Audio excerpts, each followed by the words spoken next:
Heidi Kessler, who has been the Maine Let's Go program director. Very exciting. Yay. She's got a very strong Maine contingent, obviously. And she's going to talk about smarter lunchrooms in Maine and what that's looked like. So, Heidi. Thanks, Katie. Not at all. And we are getting her a microphone, but she said she's going to project. I can probably handle it. It's on its way. You like it on the way. Okay, all right. Hi guys, how you doing? You still hanging in there? All right, awesome. So I'm going to tell you a little bit less about what specifically we've done with smarter lunchrooms, and I'm going to tell you a little bit more about how we've applied it into an existing statewide infrastructure for how we improve the nutritional quality of school meals and increase the perception of improve the perception of school meals. I was introduced as Heidi, thank you. I come from the Barbara Bush Children's Hospital at Maine Medical Center. I have a master's in, nutrition, and I'm a school nutrition specialist. All right, so we're going to go through this quickly. I promised I will talk fast, I will talk loud, I will try to be engaging. I'm going to provide a brief background of Let's Go. I'm going to talk about the history and growth of our school nutrition initiative, some of our successes and our lessons learned, as well as the future direction and where we are headed. This represents our initiative, the 5210 Let's Go program.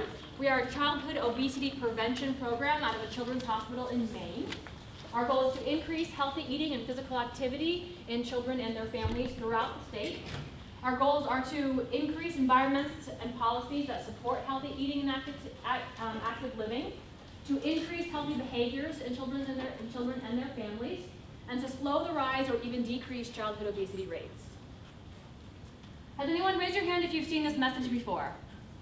Ooh, I like that. All right, well, you can read what the message stands for. The reason I like that is because we developed that message in Maine.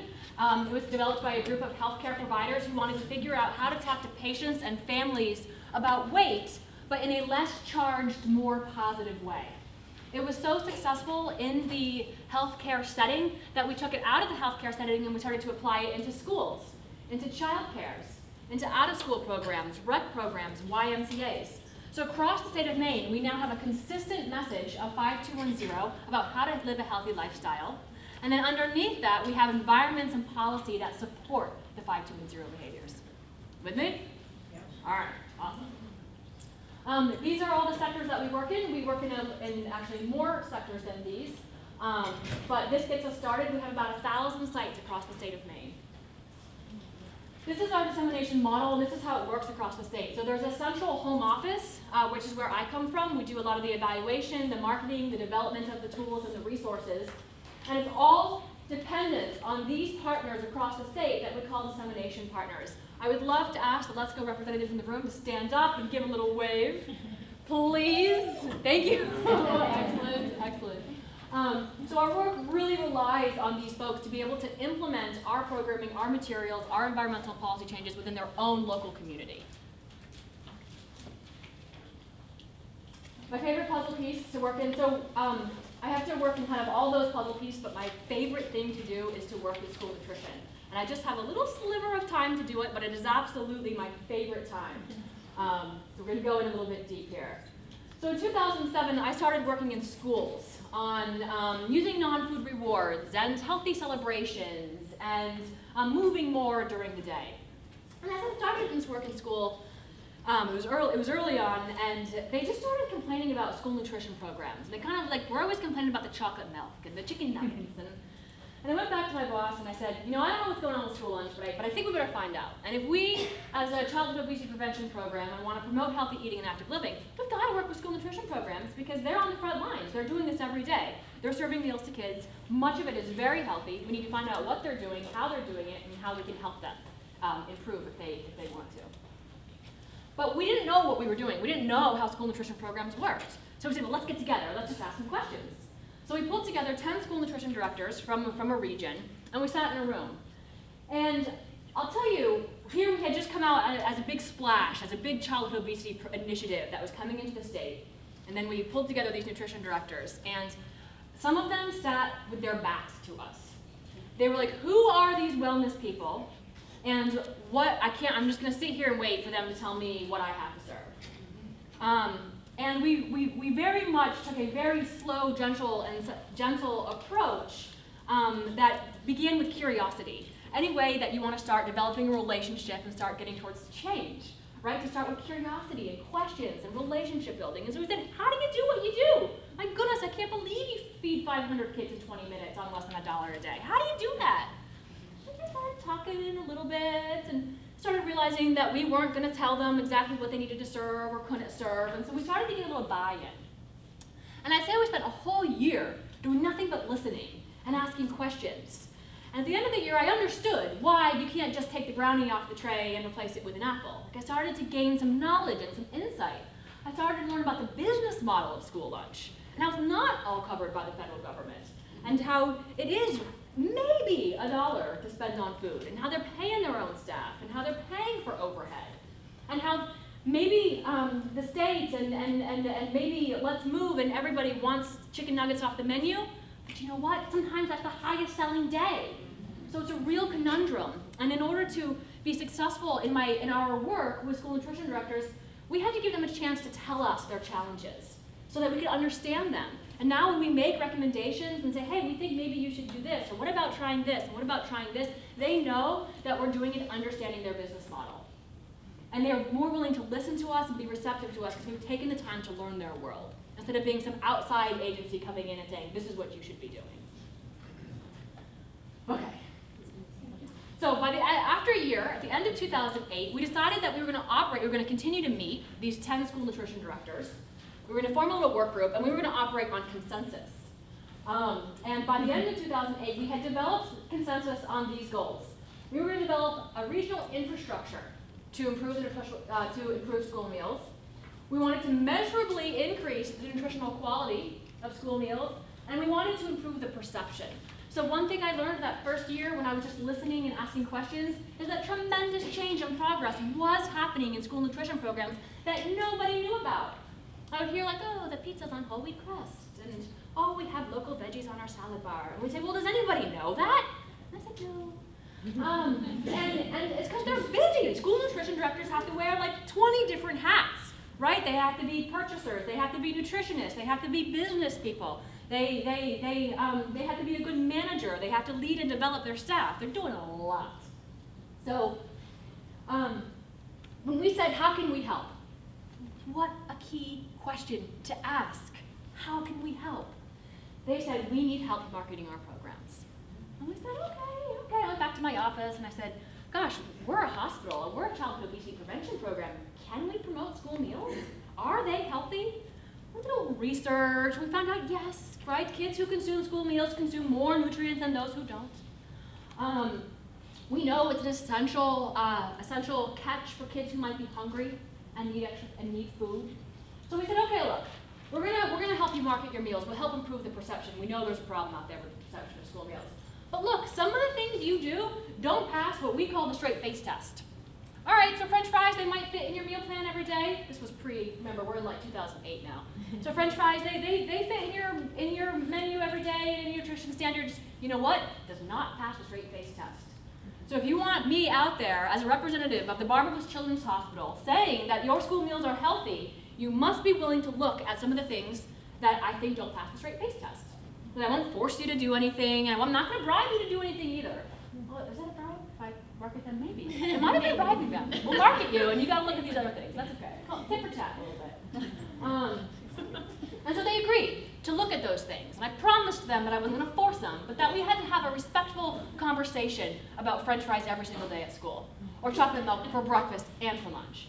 And they agreed. And so we like kind of held hands and we jumped off the cliff and we said, okay, we're in this and we're going to do it together.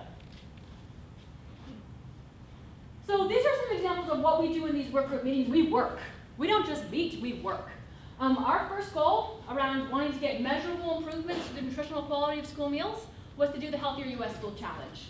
We reviewed the Healthier U.S. School Challenge as a team, the Alliance for a Healthier Generation program, as well as the Institute for Medicine Nutritional Standards, and we said, which one do you guys want to do? So we didn't decide. We didn't come in and say, hey guys, it's Healthier U.S. School Challenge time.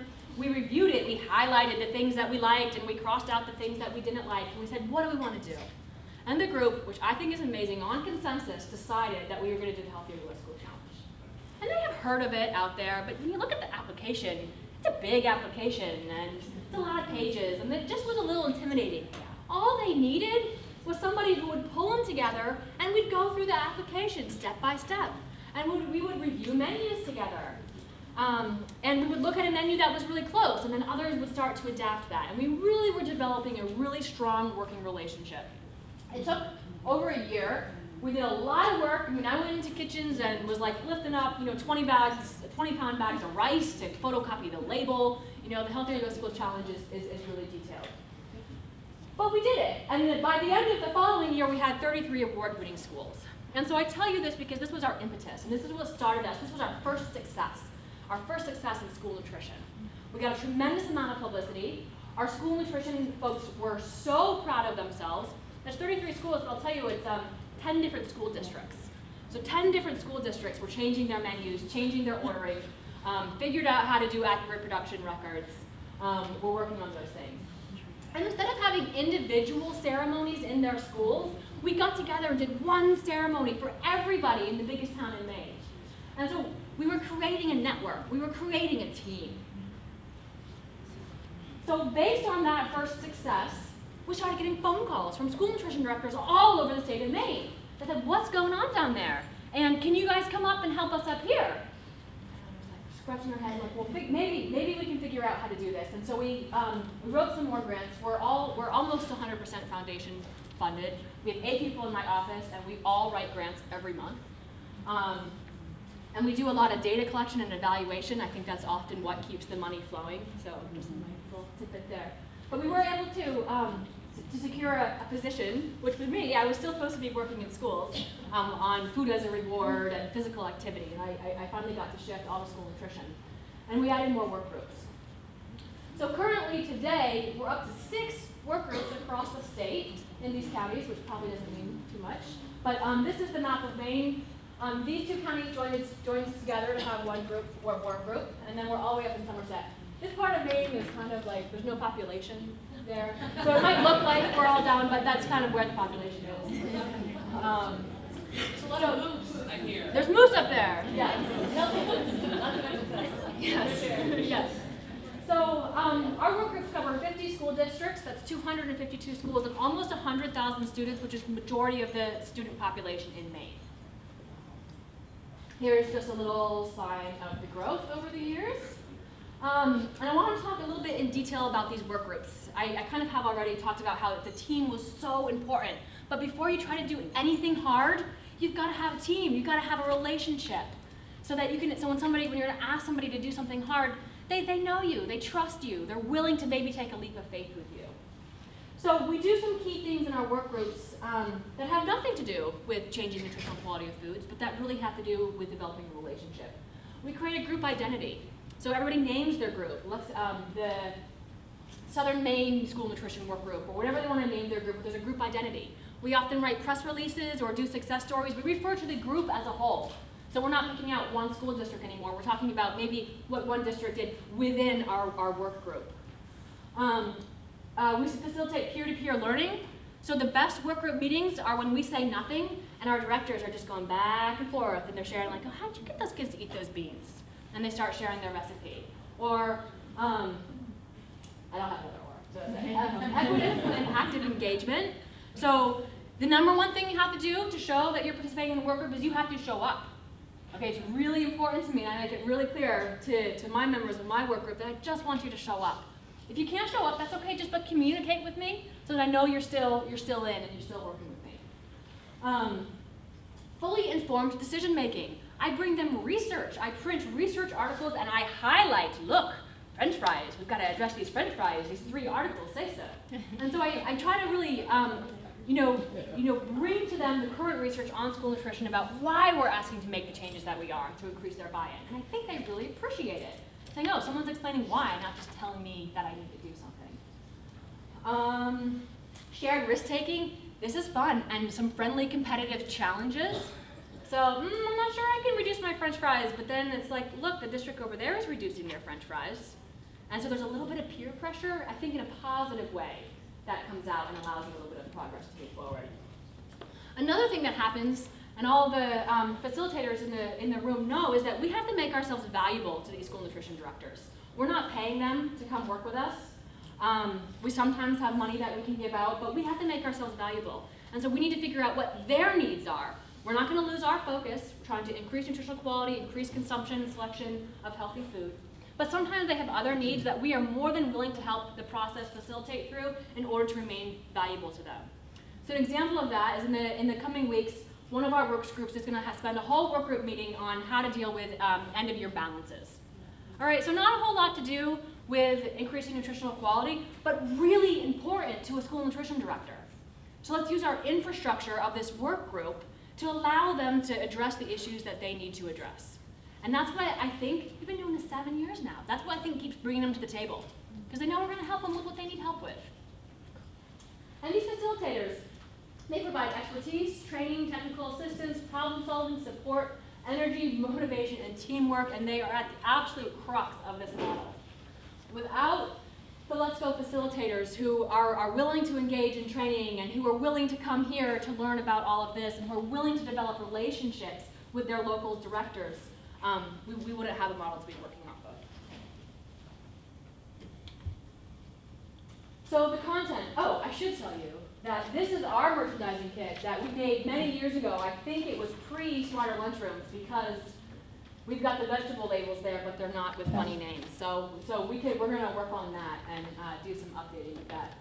But the content of the work groups, we've already talked about the Healthier U.S. School Challenge. We have to demonstrate outcomes, just like most of you. A reporter recently found this out for me. I didn't even know this, but he found out. Oh, wait, sorry, okay. Federal guidelines is the other thing that we work on. So when new federal guidelines come down, whether they're smart snacks or they're the meal pattern or they're professional development, we can layer it right on our infrastructure. Our group is already there. They're already meeting. They're already committed. We already have a team.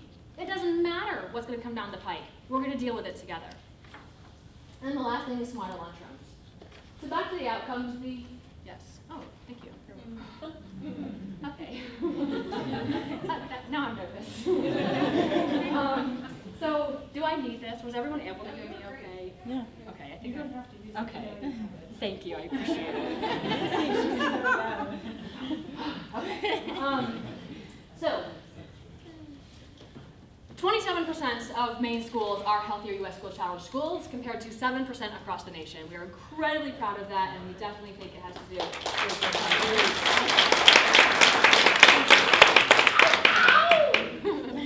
federal guidelines. For over a year, 100% of our districts have been meeting the federal guidelines, and I think that compares to about 95% nationally. And Smarter Lunchrooms, we're rolling out our first statewide school nutrition recognition program. I probably should have gone back and forth with Kate on the name, but I didn't. It's called Let's Go Smarter Lunchrooms. So I can talk to you a little bit more about that at the end. Every once in a while, maybe every six to 12 months, we pause and we say, what's going on in school nutrition? What are things looking at? This was one of our most recent pauses. Was that school nutrition standards are being met, schools are achieving national recognition, lunchrooms are being rearranged to make the healthy choice the easy choice, directors are feeling supported and engaged in Let's Go, and communication across the district has increased. So we get this kind of information from our facilitators, we get them from the directors, and there's also just general observations that we're seeing out of what's happening. And so I can give these kind of updates to our leadership, to our boards, and kind of keep them coming along with what's happening. This is just an example of how we use our Smarter Lunchroom data. So we don't do plate waste, and we don't measure how fruit consumption has increased, because I rely on David and Andrew and Brian to do that for us. So I don't feel the need to go out proving how much moving the fruit increases the consumption of fruit. Instead, I've got a study that I can cite that happens. So instead what I do is I say how many schools are moving the fruit, and presumably therefore moving increased consumption. So this is an example of how we look at our data. We pull it together by work group, and then these are the categories on the scorecard, and we're able to see, you can look at this a number of different ways. So a work group facilitator can decide to look at their own data, and they can say, okay, it looks like our weak spot right here is naming all the vegetables with creative or descriptive names. Only 28% of our members are doing this. And then they can target their technical assistance during the work group meetings. Additionally, we occasionally have money that we're able to fund these work groups with. Not every year. Some years they get money, some years they don't. It depends on the grant funds. But facilitators have been able to say, you've got to spend your funds on the weak points that were identified in last year's survey. So that's a little bit how we use the data. Another way is that you can look at all the categories. I think there's 6 of them. I can't remember. And you can see the weak spots overall that way as well. So there's a couple different ways to slice and dice this data and to guide the facilitators in how they're running their work groups. Some of our lessons learned just about trying to work with school nutrition in general is that the work group format is awesome. It provides a ton of support. It's been called a think tank. It has been called a support group. Sometimes I'll do there nothing but sit and listen to the challenges because they need to vent. Being a school nutrition director in today's day and age is not easy. Sometimes there's not much support from administration, not much support from the rest of the school, and I don't mind being a helpful listening ear and empathizing a little bit to help, because we're all humans trying to get through this, and so it's an easy role to play. The change is slow and hard. There's no magic bullet. When I first started learning about school nutrition, I'm like, great, tell me your business model, how it works right now. I'll find all the flaws and I'll tell you exactly how to fix it. And I was like on that for like 6 months, and then I was like, oh, no, that's not going to be possible because everybody does it a little bit differently. And so while I still am pretty convinced that school nutrition has a broken funding model from the top, I don't think that we're going to see the nutritional improvements that we want to see until the funding model is addressed. But it's so inconsistent that it was very hard to apply. I didn't have any magic bullet that I was able to offer everyone. So that was a big lesson learned. Heidi, yes. Why could you not do that? The magic bullet? Why could you not? Oh, I know! It was a hard professional I'm very disappointed in you, given realization. that 100% of everything else worked out. It was tough. It was a good lesson for me. 2 steps forward, 1 step backward. You know, I think we're making progress and our group would be going well. And then the next work group, they would come and be a little grumpy again and say they could make their changes. And I'd be like, wait, what? We've been making so much progress. And we'd have to kind of start again. I'd be like, remember, we have shared values. We think kids should have healthy food, right? And so I often, especially in the first few years in Greater Portland, had to redo that conversation several times. The barriers are so widespread, and a unifying goal is essential. That's what the federal guidelines, Healthier U.S. School Challenge, and Smarter Lunchrooms have been for us, unifying goals. All right, what's next? Okay, so the recognition program. So we're really excited about this. We have recognition programs in childcare, out of school, healthcare, and also in schools, but it didn't include cafeterias. And so I want to elevate school nutrition programs as let's see if I can say this, pivotal points of impact when we're trying to increase healthy eating and active living in our communities. A school nutrition program is a key place. I want to elevate them. I want to say, hey, here's what's going well in school nutrition programs, guys. Let's pay attention. So we also find value in tying ourselves, our state initiative, to national initiatives. That's what the Healthy U.S. School Challenge did for us, and that's what Smarter Lunchrooms also does for us. We wanted to be able to assess implementation across all of Maine schools. We're going to call them Let's Go Smarter Lunchrooms, and we want to be able to compare our local data set with national data. Comparison's not going to be really that great because the methodology is all pretty different, but it gives us some loose guidelines. One of the previous teams was able to show how they compared nationally, and that's pretty cool. So right now we have 545 schools in Maine. I know that's just a drop in the bucket to many of you. We hand-mailed them all a scorecard with a paid returned envelope and a little letter. We sent them to lead kitchen workers or kitchen managers. We want them done by the manager in the building because 1, we think it's a learning tool, and 2, we want accurate information. And because I had that concern about directors not being in all the schools and just might not be knowing. Because plus, a lot of these changes are changes that managers can make. One of the reasons I love Smarter Lunchrooms is because it doesn't take an act of Congress to move a salad bar. You don't have to write a piece of legislation. You don't have to write a grant. You don't even have to ask your superintendent.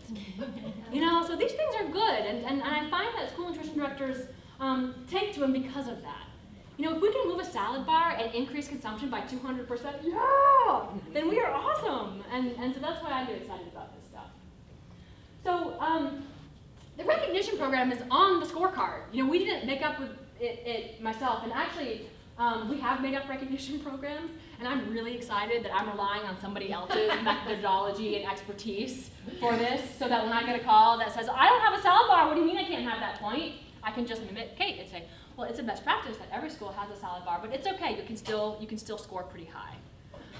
So I get to rely on others for that, which I recommend rather than developing your own. But we're doing something with the score. So when they turn their scores back into us, we're going to reward them. We're going to give them, it says frame certificate, but it's actually going to be a poster. It's going to say, let's go smarter lunchroom, bronze, silver, or gold. We're going to mail it to them with a letter. When they get to gold, they're all going to be listed on our website. We get calls right now. We have a strong enough brand and identity that we get calls now from parents that say, hey, I want to send my kid to a Let's Go Childcare. What's a Let's Go Childcare? So that's how we started developing these recognition programs. And they say, hey, I want my pediatrician to be a Let's Go Pediatrician. And so now parents can see, is my school cafeteria a Let's Go cafeteria? And if they get up to gold, then we pull in their leadership, their principal and their superintendent, and we say, hey, look what's happening in your cafeteria. It's awesome. Some kudos are deserved. Oh, this is a sneak peek. This is really fun. But before I do this, how much time do I have? We're like blowing it out of the water. Yeah, I mean, the agenda this afternoon has kind of gone to pot. Yeah. All right, I'll talk for 3 more minutes. 3 more minutes. I will be quick. I want to talk about a couple of things. I think one of the key ones is branding. So this is our brand down here, and it has worked. It's very strong in the state of Maine, and I think it's gaining strength across the country, even though we're trying, not yet. I'm going to talk. I had this list of extra things to talk about. Okay, do it. Okay. So I do think branding is important, and we're going to continue with that brand across all of our sectors so that it can stay consistent. Peer-to-peer cafeteria observations. So Kate talked about maybe other people coming in and doing the peer review, and we've talked about maybe some of our other people in the school doing it. We bring in school nutrition directors to review other school nutrition directors' cafeterias, and we do it within the work group. So again, that team is there, that trust and support to take a little risk with each other, because someone's essentially putting their heart out on the line and saying, come judge my cafeteria, come judge me.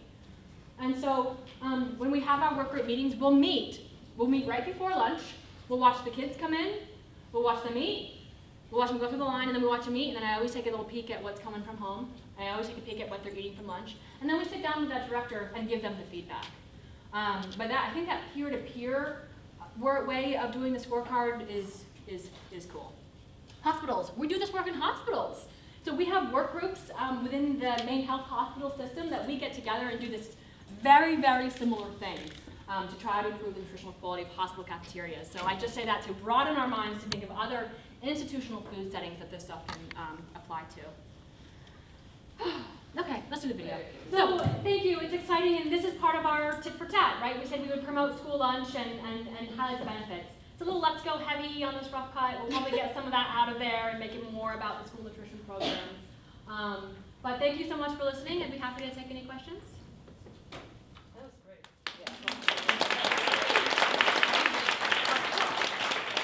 Hey, Dan. Another ringer, I swear. About the work group model, I don't know if you guys do this, but last year at USDA introduced a pilot called the Team Up for Nutrition Program Success Initiative. I don't know if you've heard of this. Maybe a little work, but it's based on collaborative technical assistance and peer-to-peer mentoring. So I don't know if they got the idea from us, but we're clearly doing something right. Thanks, Ben. I actually also forgot to mention that we just published this model. There's a couple things on the table to thank you. The first thing is our annual report. So we've been doing an annual report for 8 years. You can check them all out. We'll keep going on that. But then there's also a peer-reviewed paper that went around that's demonstrating the work group model, the infrastructure to improve school meals, and how you can apply any challenging thing onto this infrastructure. Bless you. I had to laugh when you were talking about moving the salad bar, because you hear people, well, we've always had it there before. Yep, I know. And you just nod and say, I know you've always had it there before. What if we tried to think about it differently, or wanted to put it in a different place? And sometimes you have to have that conversation 9 times. Change is hard. And what's really good is that when it starts coming from somebody else. So you have a leader, natural leaders developing the work group. And as a facilitator, you can almost start backing off a little bit and letting these natural leaders start to carry it. The Healthier You at School Challenge, that was all driven, that whole timeline was driven by an active director who knew they could do it. And so I'm suddenly not driving the timeline and the mission and the group, it's their peer is doing it. And so I think it helps contribute to the success. Heidi, the power of the peer group is that it gives the directors some credibility and some support with their own kitchen managers. During my last peer visit, I found that it was Awesome. really powerful for them to see that people were coming to their kitchen to give them ideas to move change forward. Awesome. Thank you. Jeannie's a part of the work group, and so so that's proof that I didn't make all this up. Nice. I just wanted to point out, earlier we were talking about how to involve parents more, and I worked a lot with the Let's Go Worksite toolkit. Oh, And I think that it's a great way to make parents more aware about, it's still focused on childhood abuse prevention, but it takes place at the worksite to help parents be better role models. And so I think it's a great tool to tap into if you're having access. I appreciate you saying that. It's worth emphasizing that it's a multi-sector impact that's happening here, and we tell that to our school nutrition directors. This isn't just you. You're certainly not the cause of childhood obesity, but you're simply a part of the solution, and we work with all sectors of society and the community to help them figure out what their role is. And so I think it takes a little bit of burden off and a little bit of shared responsibility that, after you serve them a healthy school meal, we're going to make sure that they're getting a healthy snack at the rec program. And then we're going to make sure that the little kids are getting physical activity at their daycare program. So it kind of shows that everybody has a role. Is there a question up here? Yeah, do you also apply with your review, like with the hospitals, or how do you? We have not done that yet, but that is a great next step. So the hospitals they're a little bit harder in this work. They are less receptive to my outgoing, bubbly personality. They're a little more stiff in their britches, and I would say they're a little harder. The other thing that's fascinating about hospital food service is that they don't know as much as school nutrition directors do. They might not have standard recipes. They might not use nutrition analysis because, like, the feeding the patient side is different than the hospital cafeteria side. And they're not used to federal regulation and federal policy. So it's a little harder to start trying to apply standards in the hospital setting. But we actually have done a little bit of peer review in the cafeteria, but you know what? We haven't done it using the scorecard, which would be interesting. That's a good question. Any other questions for Heidi? Or her team or her entourage? In a good way. All right, so we're going to go ahead and wrap that up. Thank you, Heidi.